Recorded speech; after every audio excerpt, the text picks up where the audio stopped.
На почетокот дознав дека има околу 950 села во Македонија кои што може да се сработат. Почнав со работа. Првично приказната беше дај да направам некаков концепт, затоа што никој не ми кажа, слушај, мора да изгледа на овој начин или на оној начин. Со колега уште еден идам снимател, цел ден е резервиран за селото за да го снимиме. Поаѓаме некаде 8:30, стасуваме во селото и додека не завршиме со сите оние сегменти да има двајца соговорници, тројца соговорници, тука двајца, тројца, па инсерти да бидем. Сите ние во Македонија автентично за секое село е питат или баницата, или зелникот, или комадот. Сегде различно се кажува, меѓутоа едното е заедничко, исто, ама не е исто. Ама не е исто, затоа што да, ама работата е што некаде се ложат на еден начин корите, некаде се една врз друга па со две кори се прави. Да, негде е тегнато, па сукано, па. И така натаму на луда сам овила, ме вика ги бута луѓето. Неколку пати има дојдено луѓе сакале да си наполнат од таа вода таму и вика они со добра намера све со сите ништо никако што треба, само што ќе појдат вика по патот нагоре. Еден од дечките вика што беше планинар и ми вика ја не се плашам, јас ич да не береш гајле све таман. После пола сат се врати, вика целиот лом направен, вика изгреван, вика греваниц. За разлика од претходниот случај, ова место е помага на луѓето кои што не можат децата да зборат. Доаѓаат се замиваат со водата и после тоа веќе доле кои ќе почнат се спуштат по патот, веќе почнат да говорат. Како се снаоѓаш со 80 овци и дали со 80 овци си задоволен? Живеам живот, вика, како во хациенда, вика, да имам во Шпанија. Така, вика, живеам живот. И здраво, почитувани, добре дојдовте во ново издание на, ке кажа за малку временската прогноза, али од друго студио сум, во студиото на Сител подкаст. Не знам кој подкаст ова поред, ама знаеме дека помина цела година од како се емитува овој подкаст и е многу драго што е доста гледан и што има добри и позитивни коментари од вас. Сега во ова издание на подкастот кој друг ако не да си поканам колега од мојата матична куќа, а тоа е добро познатиот Томче Јосифовски, односно на јавноста познат како Томче Моје село. Томче, добре дојде во подкастот на Сител, како се чувствуваш иако ова е твоја исто матична куќа веќе колку 9 години? 9 години и претходно некои 3-4, така да околу 12-13 години матична куќа. Прекрасно се чувствам. Преубаво благодарам за поканата, Спасе. Само мала корекција, не сум Јосифовски, Јосимовски. Јосимовски, извини. Ќе коригираме монтажа. Томче, да на самиот старт да те прашам како почна проектот Моје село и што те инспирираше да започнеш емисијата? Вака се, кога станува збор за Моје село, првично тогаш уредник во телевизија Сител беше на утринската програма Блажевски. И бидејќи со Блажевски имаме работено претходно во една друга телевизија национална заедно и го има видено мојот начин на функционирање. Јас работев, ако сум дел од екипата и дел од луѓето внатре како матична куќа, ми е Сител исто како и претходната национална куќа. Јас доаѓам, собирам материјали, ги носам на монтажа, седам со монтажерите, ги завршувам, ги монтирам, ги оставам кај уредниците за да се емитуваат и продолжувам повторно идам на терен. И во другиот национален медиум бев ангажиран на 4 проекти. И кога дојдов тука, односно немав ништо тука. Бев бидејќи сум ја по вокација машински инженер и работев на сосема друго место, друга позиција. Како машински инженер и се слушнаме со Блажевски и ми вика, знам ја како работиш ти. Дали постои можност, вика, да дојдеш, вика, да се видиме, да разговараме малку, бидејќи има можност, вика, за некаков проект да се работи. А луѓе кои што се на телевизија или некој пат зачекорили или почнале да работат на телевизија, тој црвот им влегол и после тоа нема се враќаат постојано. И така испадни со мене. Ме заинтересира за што ќе предложат, што има ново, што е тоа што се работи. Дојдам, разговараме со Блажевски, вика, има еден сегмент, вика, во утринската програма, се вика Моје село, ама вика, не знаеме што ќе правиме, вика. Немаме ни идеја, немаме ни представа, неколку пати го започнавме претходно, немаше, вика, одзив, немаше фидбек, не знам, голем, вика, не знам кој знае што. И вика, сакаме да пробаме со тебе, вика, затоа што типа си по-инаков лик, луѓето те прифаќаат, вика, можеш да го направиш тоа на малце поинаков начин. И вика, дај да видиме што може да направиме. И реков, во ред, се договоривме како што се договоривме и започнавме. Јас претходно, во претходниот медиум каде што работев, имав таа можност да соработувам тесно со еден колега кој што имаше можност да ги прошета селата низ Македонија, тоа неколку пати. И кога разговарав со него колку вкупно села има во Македонија, беше 1260 села. Меѓутоа, со последниот референдум пред година и пол, две, односно може и повеќе, не ми држате за збор, се угасна некои 80 села, бидејќи немаат луѓе во нив.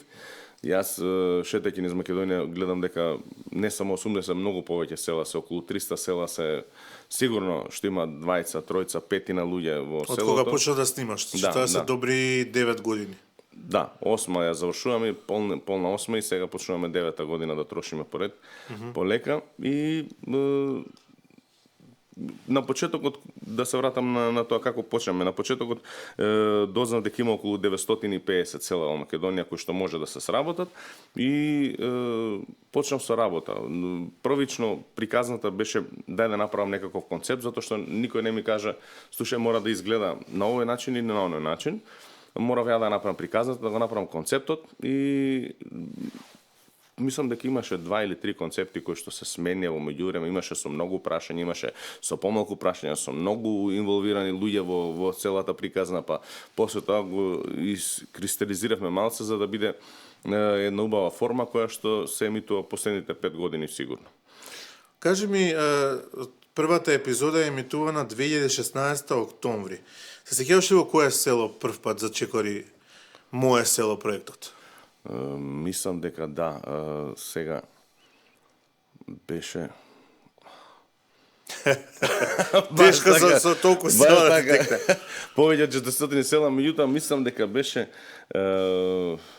Битолско село и беше во општина Могила или во близина на општина Могила. Знам дека беше таму беше првото село, бидејќи првично кога започнав немав од каде. Требаше сам да се снајдам и да видам што е тоа што ќе почнем и кај ќе почнеме да го снимам и кај ќе не однесе патот. И искористив своји контакти од луѓе што ги знам и дали може да направиме некаква репортажа. Ми беше одобрено, бев повикан на гости, ме пречека и едноставно направивме. Знам дека беше општина Могила сигурно се поминува и соседната општина беше, само не ме држате за збор, са не ми текна точно за кое село. Кој од овие села што ги имаш посетено до сега ти има оставено касиран печаток и зошто? Јас секој пат се навраќам на неколку села, едното од нив каде што извини, каде што може да се преселиш и да живееш таму, да речем. Номилено село, до кое што сега си го посетил и ти оставил најсилен печаток.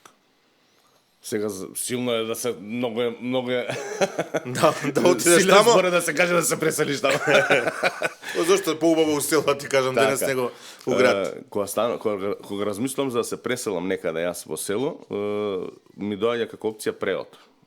Имам близок пријател кој што веќе има таму викендичка, си има направено куќа, немал никакви допирни точки со селото, се преселил таму, селото е преубаво, а не е многу оддалечено, потпаѓа под Светиниковската околија, Атарот и интересно село. Мало, мислам, убаво, пријатни, фини луѓе и така, згодно. А инаку, кога станува збор за некое интересно или убаво село кое што сум го сретнал на моите патешествија, би можел да ги одвојам Опеница, би можел да го одвојам Куратица, би можел да одвојам Ораовица, исто прекрасно село. Овие двете се Охридски, тоа е Радовишко.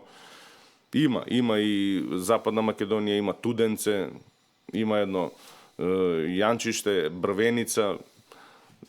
Има убави села, имаме низ Македонија. Велиш, односно ти си и уредник и водител се на твојата емисија. Кои се најголемите предизвици со кои се соочуваш при снимање на една емисија? Значи ти тргнуваш од тоа што прво ги наоѓаш, нели, контактите, кој е таму, не знам, градоначалник. Не идеме така. Како иде целата постапка? Значи ти сега сакаш да идеш, не знам, у село Могила. Да. И што правиш? Како тргнува се? Како тргнува од нула па стигнуваш до таму? Така, значи, конкретно за Могила ќе правам муабет.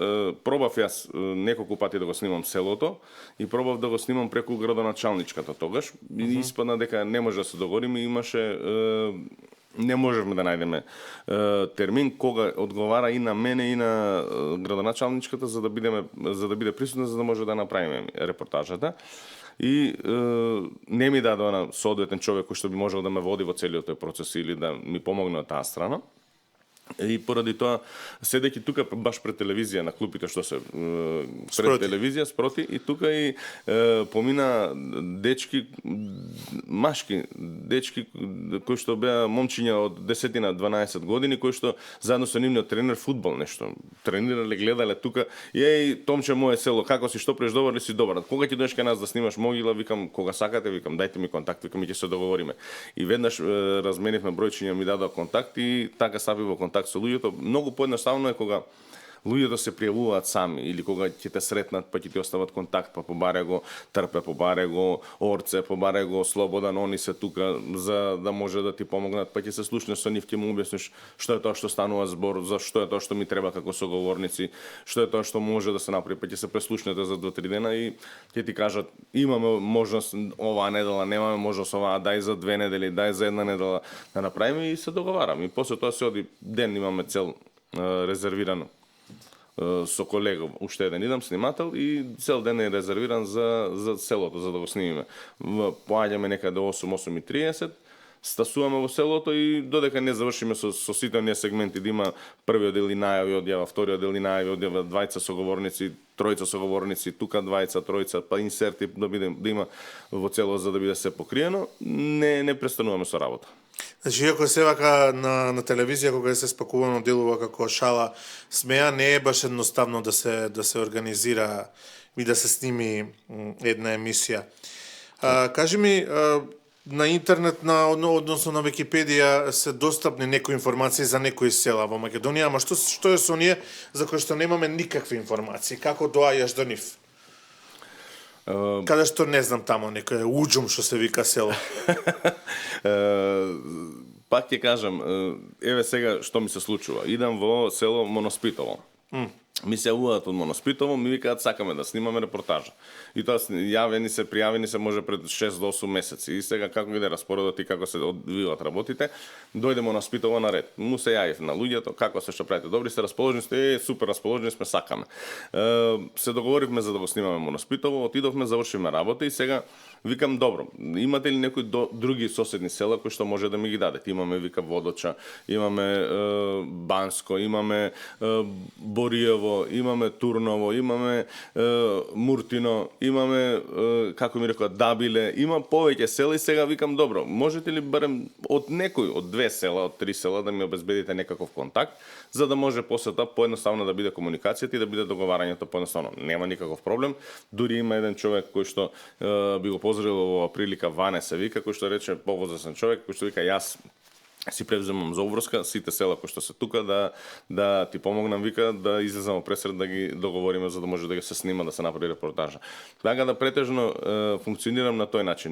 Нема јавување преку градоначалници, па дајте ми соодветен човек, па дали може тој човек да не, претежно се наоѓа одреден човек или пријавен по случаен пат или пак дошол, оставил бројче во телевизија на портирница 316 566, па за Томче оставете му бројче, па ќе ми го дадат, па ќе се слушнам со човекот, или пак на социјалните мрежи, на Facebook имаме страна Мое село со Томче и таму знаат некој пат во инбокс да пишат, ти го предлагам ово и ова село, јави се кај тетка Лидија, она чува овци, има 150 овци, сама се грижи, сточарка, она може, ако не може, она ќе ти препорача кој може да ти помогне во село за да го снимите и претежно така иде преку луѓето.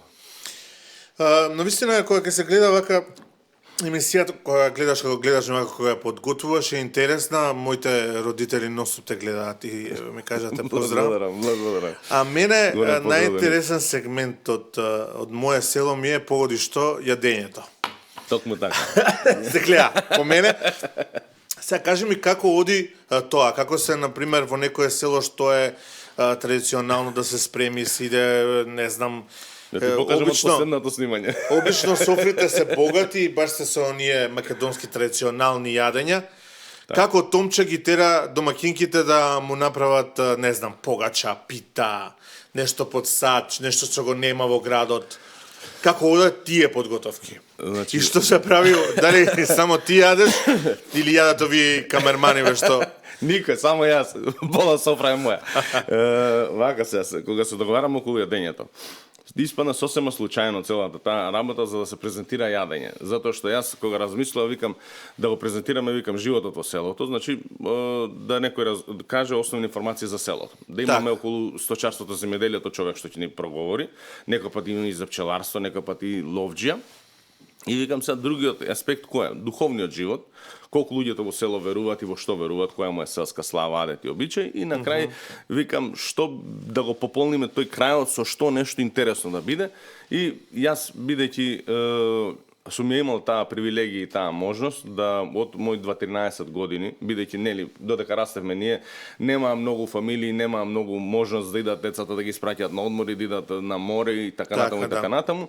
Јас моите не дека се жалам, напротив, мене ми е радост и кеф и горд сум на и со убави емоции се потсеќам на деновите поминати на село, кај баба ми во село, и јас од 13 години до кај некој 19 години сум бил секое лето по 20 на дена кај баба ми во село. И баба ми ме пречекувала со подкиселено млеко, па во ова што е во бокалче, па изматено со вода, матеница, па со бакардан, па со бакардан со чварки, па пити, па зелници, па баници, па домашни јајца. Па компири пржени со свинска маст. Така, еден куп убавини. Може од утре да збориме за тие работи. И така натаму, и така натаму. И реков, викам, дај да видиме што мене ми бидне интересно. Сите ние во Македонија автентично за секое село е питата. Или баницата, или зелникот, или комадот. Сегде различно се кажува, меѓутоа едното е заедничко, исто, ама не е исто. Ама не е исто. Брашно. Да, ама работата е што некаде се ложат на еден начин корите, некаде се една врз друга, па со две кори се прави. Да, негде е тегнато, па сукано, па... и така натаму, и така натаму. И сега ја реков, викам, дај да видиме низ Македонија како домаќинките прават баница. Или пита, како прават, на кој начин, дали ја сука, дали ја тегнат, како ги ложат корите, како... И да го презентираме тоа. И они си го разбера тоа, и ако ќе се јавам, ќе речам, дај една пита, баница, зелник или нешто, и макало, они си разберат, чекај се. Да не се обрукаме. Ќе се обрукаме со една пита, со една баница. Домакини луѓе. Нека заколе гуде, прасе, јагне. И почнат веќе со такви понуди кои ќе се јавам јас. Слушај, бе, ние ќе прасе. Викам, луѓе, немојте. Значи, немојте да се ставате во непотребни трошоци, затоа што сепак емисијата не е моја слава, моје гезме или не е посветена на јадењето. Дел од тоа, само сегментот, тоа е гастрономијата, што се јаде. Дај да се задржиме на ние традиционалните јадења, они знаат оризарник со пиле, гравче, супа, макало едно, макало второ, со компир, со чушки, клачени пиперки, не знам, зелник, баница, пита, погача. И сето тоа кој ќе го стават на маса, се договараат 2-3 домаќинки или една домаќинка некој пат, и кој ќе го стават на маса, лепче мора да има домашно печено во фурна, па и сето тоа кој ќе се стави изгледа многу големо и богато. И нормално кога ќе застанеш ти после 8-10 сати работа на терен, ја многу пати сум му кажам, луѓето меѓутоа никој не верува, така да ја пак ќе го повторам, вие ако сакате да верувате, ако сакате не мора. Не ни јадеш ти. 8-10 сата кој ќе ги поминеш, не можеш да лапнеш ништо, да каснеш ништо, колку прекрасно тоа иде. После дај за спакување да се дома. Не, така му викам, се шегувам со домаќинките, викам, што не можеме да изедеме, викам, ќе спакуваме за дома, ќе се однесеме, немаме фамилии. Нормално. Ја така би играл, да ти кажам право. Тоа домашно јадење е ретко да се подготви, а и ретко да се вкуси, така зашто се пропушти. Сега, пошто у селата има нели некои случки, онака како што се раскажуваат легенди, најде ли ти на некоја си, не знам, интересна случка или некоја, да кажам, страшна приказна која се раскажува, не знам, во планините, дошол ѓаолот, го бутнал, не знам кој, или тамо не играете, пошто има самовили. Има ли такви приказни по нашите села? Има. Не идете таму, има караконџула. Има слични приказни. Има во едно село кај што бев сега, мислам дека беше Конопиште, ама не ме држате за збор. Од црквата каде што е поставена црквата и каде што стои, има света вода или самовилска вода нагоре по патчето. И се гледа патчето, значи трасирано, бетонирано све патче со рукохват, значи со ракохват, како се вика тоа? Да, ракохват, да. за да може да се фатиш од страна и полека да се движиш по патчево. Меѓутоа што се случува? Човекот таму ми вика немој да идеш натаму. Викам зашто? Има вика една луда самовила, ми вика ги бута луѓето.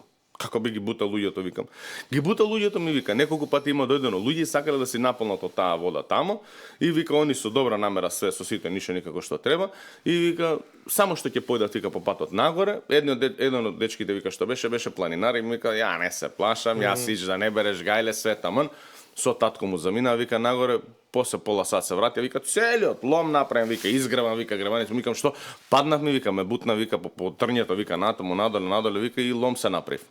И ретко успеале човекот кој што се грижи за црквата, исто он рече, вика неколку пати сум бил, неколку пати пробувал да ме бутне, вика самовилата и не идам, вика натаму. Значи постои сепак дека виша сила. Навечер вика ако застанеш и седиш, вика и слушаш вика како се чекори, како се иде, како се збори, како се кажува и вика на страна се држам. Има во едно друго село каде што имам поминато, има адет и обичај, ми кажува дека имало самовилска вода, има самовилска вода во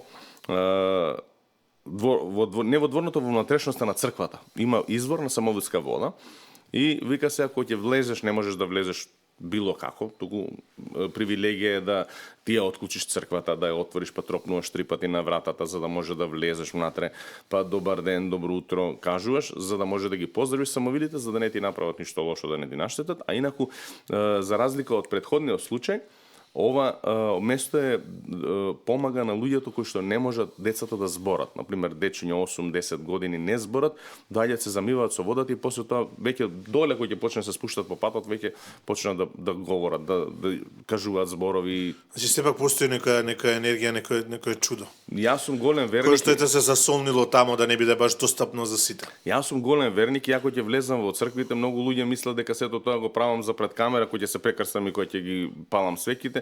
Меѓутоа не, јас сум голем верник и тоа го правам искрено и како што сум, како што ме дал Господ, значи отворено, искрено и честно, со честни намери, кога јас зборам, јас не зборам за камерата да ме сними, туку стварно си кажувам молитва и си се помолувам со секоја запалена свеќа. Така да, ја верувам дека постои Господ, верувам дека постои не некоја виша сила, туку едноставно Господ и сите светци дека постојат и дека без нив, верувај, ни ти нема да седиш тука спроти мене, ни ја на ова место, нит помалку би функционирало нешто како што треба. Сила која што ете тамо се засолнила да не биде баш... За тоа да. Таму Маботов и тоа се такви, некои страшни, некои се за помош, некои се... Има причина и зошто не се оди... Така. Зошто се чува, да речам, таа вода. Има во едно македонско, во Скопско село, во Скопскиот татар, тука е во едно скопско село, кога отидов ми кажуваа дека имало еден посебен крст на страна од селото, не е многу на страна, значи има пат што поминува и од другата страна спроти патот, има оградено многу мало место, значи 1,5 на 1,5 и има камен крст. И викам, што е тука, што се случило? Навечер искачала некоја жена во бела носија и Маботов ги плашила луѓето кога се враќале од жетва и тоа место таму е направен камен крст и никој не го пипа, никој не се осудува нешто да направи таму. Има на едно друго место во Западна Македонија, мислам дека беше селото каде што има изградено повеќе црквички и едната од црквичките викам зашто мене ме интересира многу кога ќе отидам и кога ќе влезам во селото зашто и на тоа место е направена црква. Поради која причина? Дали така решиле, имало нешто обележи некакви? За една од црквичките во селото ми рекоа дека на тоа место сватови иделе да земат невеста, па кога се враќале назад, па невестата качена на кола, па натаму играње, нели како што е кога се зима невеста, све, и тука пропаднала цела кола со коњите, заедно со младоженецот, заедно со невестата и тоа место таму направиле црква и од тогаш па натаму нит некој си има населено околу, нит ништо, доаѓаат кај црквата се посетуваат и толку. Значи, села може да послуша за инспирација за неколку хорор филмови кои што се гледа. Па не, хорор филмови, таа се убави приказни кои што... Па не е баш убава приказ да паднеш со кола на свадба, Па добро, тоа се случило пред 300-400 години, сега луѓето си го чуваат тоа место како... И ти искочи како жена у бело. Да. Баш идеално за хорор филм. Која е најубавата или најинтересната случка што ти си има случано за овие 9 години од кога ги посетуваш македонските села? онака баш нешто што Не секогаш би ќе се можел, наврати. не би се можел сеќавам. не би можел да одвојам од проста причина што еве како ова село сега што го снимавме на Спитово. Мене ми е кеф кога ќе влезам во село и кога ќе ги видам луѓето од таа страна спроти мене, кога ќе седнат и се онакви, со желба, со волја, со радост, во очите му се гледа дека они се расположени, кефни и среќни и сакаат да го презентираат селото. И имам сретното такви на десетици, на стотици, затоа што 430 села до сега имаме поминато снимено, може и повеќе некое село, плюс верувајте дека кога ќе влезам во село и кога ќе ги видам луѓето како се радосни, кефни и сакаат, мене тоа место ми е многу убаво. Затоа што знам дека и во друга ситуација, и не поканет, и да се најавам да дојдам, и фамилиарно, и било како, луѓето пак се исти. И се расположени, се кефни и едноставно сакаат се да гостопримливи. Токму тоа беше моето следно прашање, што е оно што најмногу те изненадува кај луѓето во селото наспроти овие во градот? Немој да отварам уста. Затоа е се и тука. Значи, ме воодушевува 80-90% од народот во селото, нели како што викаат во село, не може во секој жито има куколј, така да и во село има луѓе кои што се такви, нетрпеливи, инзири, алчни, дрчни, себични, непријатни, меѓутоа се многу помалца. Во градот тоа е изразено на секој чекор, не можеш да најдеш добронамерен или добар човек. Имаше една ситуација, еве јас ќе кажам од моje лично искуство, имаше една ситуација, само што почнав да снимам мое село првата година и со колега ни се случи сообраќајна незгода. Излетавме од пат. Меѓутоа се изненадив, бидејќи се случи на стемнување, се случи при крај на денот, дека застанаа 5-6 коли.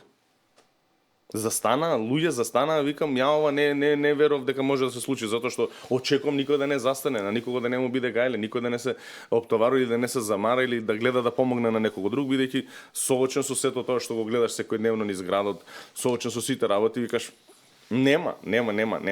Меѓутоа, се уште има добар народ. И се уште има добронамерни и честни луѓе, и луѓе кои што се искрени и кои што едноставно се пријателски расположени, сакаат да разговараат, сакаат да бидат пријатели, сакаат да се дружат, сакаат да едноставно ништо да не му дадеш, ништо да не ти даде ни он на тебе, едноставно да седите и да се дружите, да си правите муабет. Да разговарате како бива за човек. Да. Дали после 9 години, еве 10 ќе ти биде јубилеј, размислуваш ли, например, да биде Томче моје село, не знам, Србија, Томче моје село, Грција, Томче моје село, Бугарија, околни земји, прво да ги фатиш, па понатаму може да идеш и со, не знам, други серијали. Си размислувал ли, например, не знам, кога е век, затоа што не знам, дали бише сите села ги имаш поминато во Македонија, да тренеш, например, Томче моје село, едиција, Србија. Или околниве држави. Така, јас прво би сакал да го завршам ова со Македонија. Бидејќи според моите калкулации во Македонија има околу 960 села кои што се живи македонски убави села, кои што дел од нив се албански, поголемиот дел се македонски села и сега се живи убави и имаат приказна да раскажат. И јас имам опфатено некои 430 села до сега. Верувам дека има сигурно уште 300 и нешто села кои што ги немам поминато. Ја би сакал прво само поради една причина. Не сакам да си давам на себе на големина, меѓутоа може нескромно ќе звучи, меѓутоа сакам да го кажам и да го потенцирам тоа дека после Цепенков и Мисирков во Македонија изминати 80 години никој нема ништо направено за да ги евидентира или да ги чепни или да ги малци истражи или пак едноставно да го презентира или да го некаде запише животот во селата, во македонските села или во средините низ Македонија. И тоа го нема, не постои. И сега овој серијал ги опфаќа сите тие елементарни делови во секое село и едноставно го бележи на некој начин и колку луѓе, колку домаќинства и какво сточарство неразвиено, вако, онако, со сите нишани, со сите работи, каква таква слика некаква зачувувам и евидентирам. И сега едната работа е таа што за секој еден македонец да може да има информација пред 80 години што било Мисирков, Цепенков и после 80 години Томче што направил, односно каде се селата, каде сме ние, сме се развиле, до кај сме стигнале, што се случило, како се случило и да знаеме во кој правец да се движиме за да биде подобро. Вториот сегмент е тој дека сакам да му помогнам на на сите македонци, на сите македонки, на сите млади луѓе во Македонија, да не само на млади, и на повозрасни, на позрели луѓе во Македонија да разберат и да сватат една работа, дека Македонија е многу прекрасна и убава земја, нашата тковина пред се, и дека има толку убави прекрасни делови кои што се неоткриени, недопрени, неистражени, недоволно експлоатирани, недоволно искористени, обработени. Значи имаме ниви и ниви атари, кој што земјиште кој што седи необработено, не посеано, не никако, а се одморило, значи година, 2-3, тоа само му треба да биде убаво изорано, убаво наѓубрено и тоа ќе даде плод. Ама плод во огромни количини да можеме ние самите за себе да се грижиме и самите за себе да се обезбедиме и брашно, и други раноградинарски производи, и други култури. Само тоа треба некако да се насочи. Само тоа треба да му се едноставно даде некаква насока на сите оние кои што знаат тоа да го прават. Затоа што џабе сега мене и тебе да ни речат, слушајте ви по 200 хектари земја. Да. Немаме што да му правиме на тие 200 хектари. Треба да знаеш како да пристапиш, што да посееш, што да онадиш, што иде, како иде. Или пак стока. А има луѓе кои што се занимаваат со сточарство и со земјоделие, и јас во тој дел ги гледам работиви и сакав да напоменам дека втората причина е за да му презентирам онаа слика на сите во Македонија, која што не можат сите да ја видат, или кои што не се во состав или во можност како јас што сум да поминам и да видам, за да може да не се иселуваат младите. Тоа ми е многу битна работа, што сакам и како нишка сакам да ја протнувам низ емисијата, низ репортажите, бидејќи имаме капацитет, имаме можности. Зашто да идеш да садиш јагоди или да береш јагоди во Англија или лешници во Италија, кога можеш ти тука да береш лешници, тамо да ги продаваш. Тука да одгледуваш, тамо да ги продаваш. И да бидеш предприемач, да бидеш бизнисмен, да бидеш свој на својот, ти кој ќе станеш од сабајле да пиеш кафе и да си гледаш овците како тука ти се. Да, има некои веќе млади кои што се занимаваат со работа на село, односно кои што гледаш, одгледуваат и кокошки, ама таа работа не е баш да седнеш на тастатура и да искуцаш текст, него има баги нели работа, знаеш си, бил си посетил. Сега, кажи ми, кои се најголемите проблеми кои што се соочуваат селата во Македонија, освен, например, што некои немаат ни довод, ни одвод, ни како ни струја? Како може на тие села да им се помогне? Освен преку твојата емисија, еве, каде што нонстоп го потенцираш тоа. Не, ја во емисијата кога ќе отидам и кога ќе влезам во село, има села кои што немаат инфраструктура, има села кои што немаат водовод, има села кои што немаат атмосферска или фекална канализација, има села кои што му фали нешто, ја му викам луѓе, ве молам и вас замолам, немој да се жалиме. Се уште 2025 више? Знам, мене ми е јасно дека 2025 и некои села страшно и жално е да немаат атмосферска канализација. Не знам, 20-30 минути од главниот град. Меѓутоа, во емисијата, ако ние спомнеме и почнеме да се жалиме и да кажуваме дека нешто е тешко или лошо, никој таа емисија не ја гледа за во Моноспитово немале вода. Да, ќе запише. Чекај, во Куратица немале стока. Се намали сточно. Значи никој нема така, не го гледа тоа така. Сите гледаат да видат што има во селото, да се запознаат, да видат приликите кои се, како е со сточниот фонд и едноставно на крајот сите се фокусирани на јадењето. И што му фали? Има села кои што се уште немаат вода, има села кои што се уште немаат инфраструктура.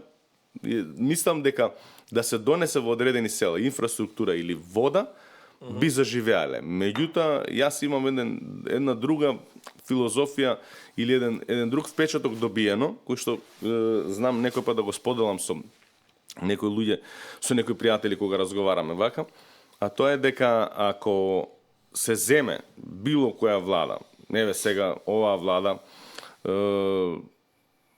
се надевам дека ќе направи нешто во тој поглед. Искрено верувам дека тоа ќе биде така. Да земе од својот буџет на Република Македонија, со кој што работи во рок од 4 години, да одвои од 20 милиарди да одвои 200 милиони евра. И тие 200 милиони евра да се по 1 милион да се одредат 200 села на кој што му треба одреден капацитет, произведуваат нешто, да му се помогне. Едноставно, вие во Ресен произведувате јаболка, зашто ви скапувате јаболката, дајте направиме еден капацитет кој што ќе обработува јаболки. Така, вие во Кочани произведувате ориз, супер, дајте направиме нешто со што може да го откупуваме оризот и да го транспортираме или да го презентираме надвор некаде, така да го извезуваме. Дајте да видиме прво нашите потреби кои се, да можеме да бидеме ние чисти. Нас ни требаат на пример 200.000 тони ориз, нашите потреби се задоволени, ајде сега рестото да го извезуваме. И дајте да отвориме капацитети, затоа што еден впечаток што добив е дека земјоделските задруги кога претходно постоеле, многу поубаво функционирале, многу биле посреќни земјоделците. Затоа што земјоделската задруга се што ќе произведеле откупувала и после тоа наоѓала пласман. Тоа што требало да остане во државата се останувало во државата, тоа не е за наши потреби, а рестото го извезувале надвор. Имало убава откупна цена, земјоделците биле задоволни, сточарите исто, имало што се вика и за производителот, и за тој што произведува, и за тој што извезува. Имало и за едниот и за другиот. Значи не треба многу, само треба некој да тргне да се почне да се работи. Јас се надам дека ќе бидеш тоа ти, Томче. Да направиш дека промена по селава. После што убаво ги презентираш. На располагање, затоа што верувам јас дека на македонскиот земјоделец, на македонскиот сточар и на луѓето што живеат во село, само треба да му се каже и да му се разјасни една работа, дека поубаво нешто од живот на село нема. Јас себе сега ќе кажам на случка каде што сум бил во неколку села сум бил. Јас сум бил во многу села, меѓутоа во неколку села ќе ги изузем каде што сум отишол, сум влегол и ме згрозува таа гледка, затоа што кај нас македонскиот сточар е научен да биде зашлакан со лепешки, со гунчето скинато, да криви малку кој ќе го викнеш. Он најнормално функционира, све, он е здрав, прав, сите нишени све. Меѓутоа кој ќе го викнеш да разговараш, почнува да се криви, да куца и да доаѓа и да се жали. Не бива 250 овци, ќе ги запалам цело такво, нема, ќе продадам, нема ништо. И седам вака, го гледам, викам, добро, викам, зашто? И од друга страна се среќавам со луѓе кои што, во Романов се сретнав еден сточар, млад дечко, може наша генерација некоја година помал, 80 овци чува. Му викам, добро, ајде да те прашам, мене ме интересира. Како се снаоѓаш со 80 овци и дали со 80 овци си задоволен? Живеам живот, вика, како во хациенда, вика, да имам во Шпанија. Така, вика, живеам живот. Како во Шпанија да сум? Што збориш? Викам, зашто? Станам од сабајле, си ги измозам овците, вика, си ги пуштам на пасење, вика, си седам, си уживам, газда свој сум, не зависам од никого. И вика, после тоа ги собирам, ги мозам уште еднаш, вика, си легнувам. Дека е напорна, работата е напорна. Дека работов не можеме сега да кажеме дека е лесно. И дека секој може да го работи тоа. Така. И мора да имаш основно познавање, и ако немаш познавање ќе се научиш. Меѓутоа, жртвата е што ако нема кој да ти помогне, нема одмор. Нема делник, нема празник, нема ништо, зашто стоката не знае, денеска е Илинден, отидоа да слават, денеска не мора да јадеме. Не, они му барат секој ден да му биде изнесено, принесено, однесено, да бидат напоени и така натаму и така натаму. И истото и со земјоделските култури. Така да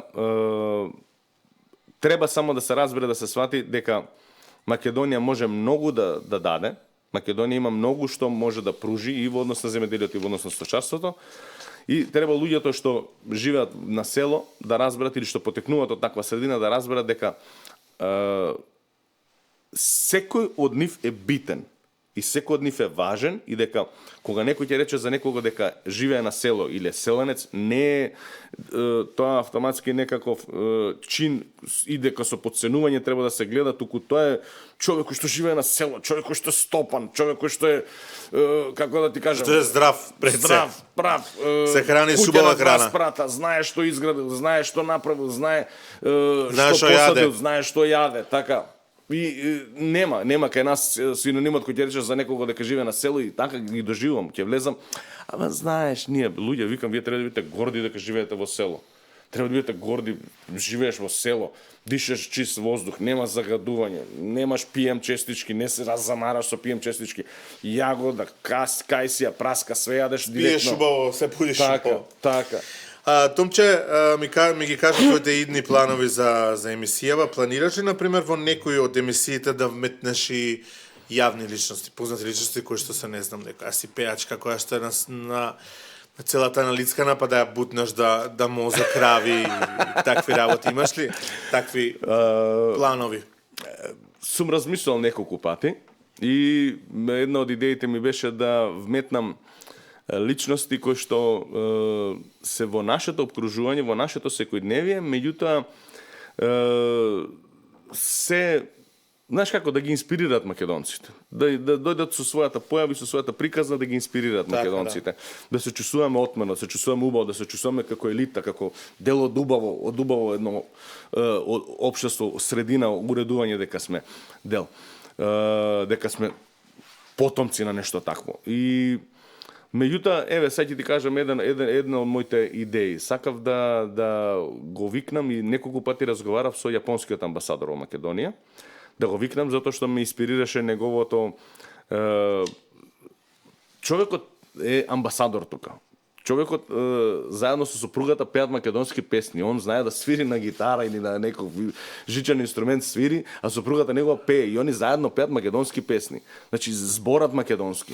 И мене со самото тоа што он ни ја укажал таа чест да го научи нашиот јазик и да ни се обраќа на македонски и да биде така фер и коректен и со должна почит спрема нас, сакав да договорам село, меѓутоа не ми успева. Сакам во некое село да најдам и да се договориме во тоа село да го донесеме на јадење, на дегустација на македонски специјалитети. А онда направи суши. Од кочани можеш да го однесеш. Од добар ориз, да видиш тој ориз вика, ово е за сушито. Томче, јас се заблагодарувам, помина на вистина брзо времето со тебе, со интересни овие одговори и прашања, особено она ме заинтересираат највеќе оние прашања во однос одговори во околу сите тие интересни случаи за самовили и тие работи, но највеќе секако храната. С едно село кога идеш на снимање да ме викнеш да малце ја да пробам. Ти кажам сега само на таа софра. Договорено. Само ќе ти кажам дека имаше неколку села во кои што влегов, без да знам, имаше еве како Пчиња, како Белјаковце, како уште едно, не ми текна сега кое село беше, каде што Чифлик, каде што луѓето домаќини извадија. Кај нас во Македонија сум изненаден дека имаме работи кои што сме ги заборавиле. Прво, луѓето сами си произведуваат пушено месо. Ама пушено месо, кога правим муавет пушено месо, јас сум мислел дека пушено месо го ставаш во пушница, чадиш 2 дена и толку е. Не, пушено месо правим муавет 2 или 3 дена на чад и 28 дена на воздух, на ветар. На провев, да. На провев. И после тоа кој ќе го извадиш тоа месо и кој ќе го каснеш, чекај бе, словенска, хрватска, ова што е пршуто. Како бе, луѓе, немате представа што имаме во Македонија и што се произведува. И со колега еден, ќе го спомнам со Славе колегата, се наоѓаме во ситуација да влагаме во село и домаќинот вади како години наназад. Нашите, кога го правеле месото, бидејќи немало фрижидери, го ложеле месото во каче. И месото кога се ложи во каче се става значи одредна количина на слој, на лој, на маст, па после тоа се става многу сол на парчето месо, па се става тоа, па друго, па трето и се залива до згора сол лој. За да трае. За да трае. И сега човекот направи такво нешто на овца и овцата извади специјално за нас и ја измија средија сток, ми викат да пробате. Ја побаво нешто немам пробано. Спасе, побаво нешто немам пробано и кога прашав ова што е, вика стар рецепт. Човекот е возрасен, може 60 на години, и вика, стар рецепт од прадедо ми. Викам, луѓе, бе, гледај што имаме ние во Македонија, бе, зашто ова не го пласираме, зашто ова не го збориме, зашто ова не го кажуваме. Имаме прекрасни вина, прекрасни раки, имаме прекрасни работи кои што ги произведуваме и никој не едноставно не обрнува внимание да го презентираме тоа нашето, за да може да ајде не мора да го правиме за никој друг, за нас да го правиме. За нас да може да уживаме ние македонците така. Кој е тој што македонец нема да се наслади со овчо сирење? Почнаме да ми тера лиги готов. Добар домат, убав домат, убава љута пиперка и домашен леп, пршут, домашна лепче во фурна, испечено Ти викни ме, ја ќе му кажувам времето кога ќе има провев, колку ќе дува ветерот, ти ќе кажеш за седото и готово. Томче, ти благодарам за гостувањето, се гледаме во некоја следна прилика. Се гледаме и со вас во следна прилика и ви благодарам за гледаноста. Чао!